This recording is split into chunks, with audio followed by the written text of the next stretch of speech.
একদিন মাটির ভেতরে হবে ঘর রে মন আমার, কেন বাঁধ দালান ঘর রে মন আমার, কেন বাঁধ দালান ঘর। একদিন মাটির ভেতরে হবে ঘর রে মন আমার, কেন বাঁধ দালান ঘর। আমরা তো দালান ঘর নিয়ে পড়ে আছি, আমরা তো এই পৃথিবীর মায়ামোহ নিয়ে পড়ে আছি, অথচ মৃত্যু আমাদেরকে প্রতিনিয়ত তাড়া করে বেড়াচ্ছে। আর এই মৃত্যুর সাথে আমাদেরকে অবশ্যই সাক্ষাৎ করা লাগবে। হযরত ওমর রাদিয়াল্লাহু তাআলা আনহু এর জন্য বলতেন, মুতু ক্বাবলান তামুতু হাসিবু ক্বাবলান তুহাসাবু আলাইকুম। তুমি নিজে মরার আগে একবার নিজে মরে দেখো। মালাকুল মউত তোমাকে মৃত্যুবরণ করানোর আগে তুমি একবার নিজে মরে দেখো। তোমার হিসাব অন্য কেউ করার আগে তুমি তোমার নিজের হিসাব একবার করে দেখো। তুমি তোমার হিসাব একটু মিলিয়ে নাও, একবার কল্পনা, একবার চিন্তা করে দেখেন। আজকে এই মুহূর্তে যদি আমাদের মধ্য থেকে কেউ ইন্তেকাল করে, তাহলে তার কি পরিস্থিতি হতে পারে? একবার বালিশে একবার মাথা লাগিয়ে একবার কল্পনা করে দেখবেন, মৃত্যুর পরে কি পরিবেশটা আপনার জন্য হয়ে যাবে। পাড়া প্রতিবেশী সবাই জানান দিয়ে যাবে, মসজিদে মসজিদে এলান হয়ে যাবে, সঙ্গে সঙ্গে পাড়া প্রতিবেশী সবাই জেনে যাবে অমুক সাহেব আর দুনিয়াতে নাই, অমুক সাহেব বিদায় নিয়েছেন।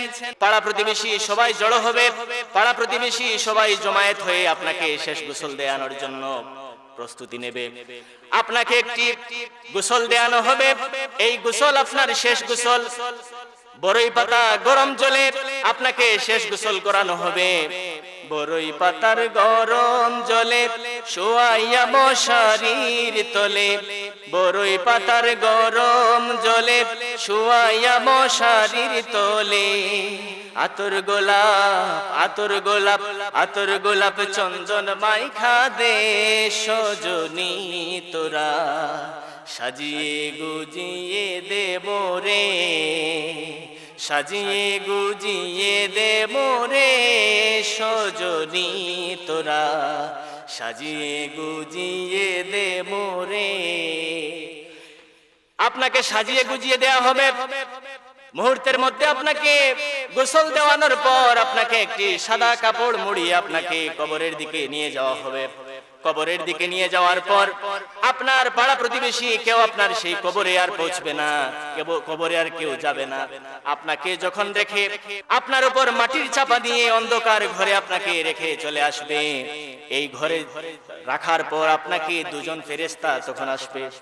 দুইজন ফেরেশতা এসে আপনাকে জিজ্ঞেস করবে, ওই ব্যক্তি যদি মুমিন হয় তাহলে তার জন্য 4টি প্রশ্ন, আর যদি ওই ব্যক্তি ফাসিক হয়, বেঈমান হয়, মুশরিক হয়, মুরতাদ হয়, তাহলে তার জন্য 3টা প্রশ্ন।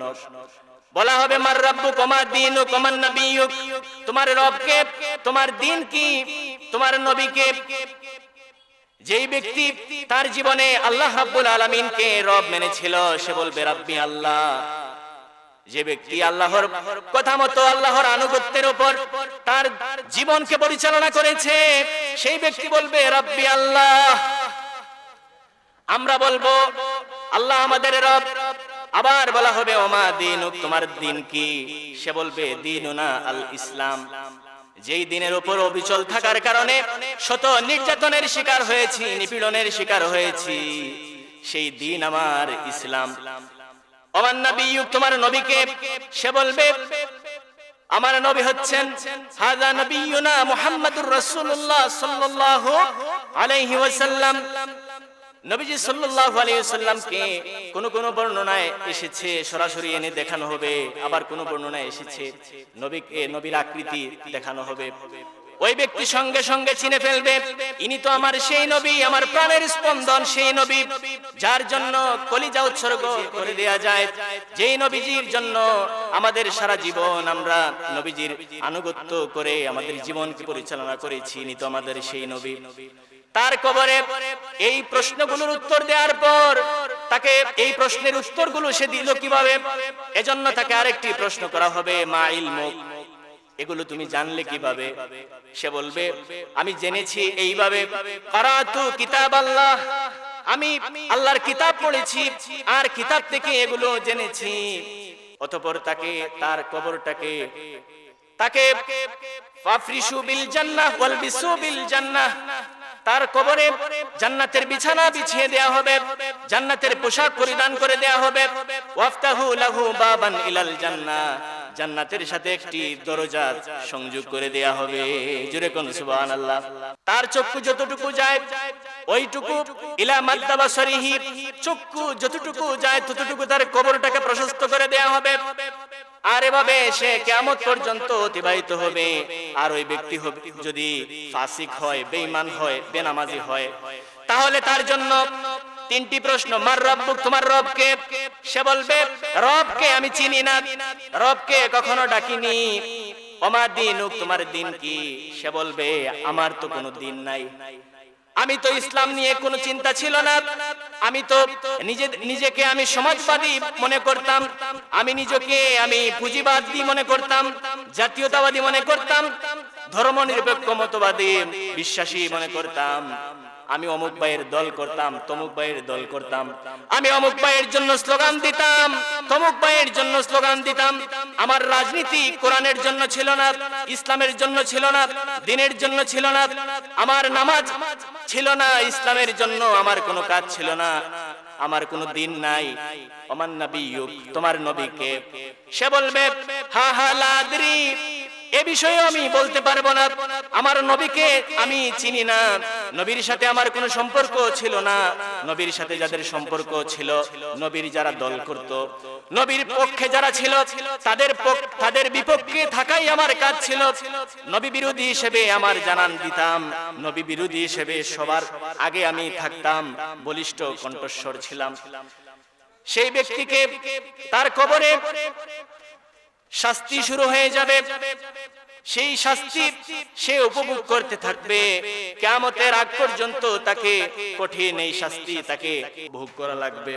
এই কবরের এই জিন্দেগি আপনার জন্য, আমার জন্য, সবার জন্য অপেক্ষমান। এই কবরের এই জিন্দেগি যেদিন আমাদের জন্য কেউ সহায় থাকবে না, সেদিন যেন আমাদের আল্লাহ আমাদের সহায় হন। আমরা সবাই বলি আমিন। আমার যখন ফোরাবে দিন, আসবে গহীন রাতি, আমার যখন ফোরাবে দিন, আসবে গহীন রাতি, থেকো আল্লাহ এ জীবনে, থেকো আল্লাহ এ জীবনে, হয়ে চিরসাথী, আসবে গহীন রাতি, আমার যখন ফোরাবে দিন, আসবে গহীন রাতি। আল্লাহ রাব্বুল আলামিন যেন আমাদেরকে এই কবরের জিন্দেগিতে সফলতা লাভ করার জন্য সেই পরিমাণ আমল করার তৌফিক দান করেন। আমরা সবাই বলি আমিন।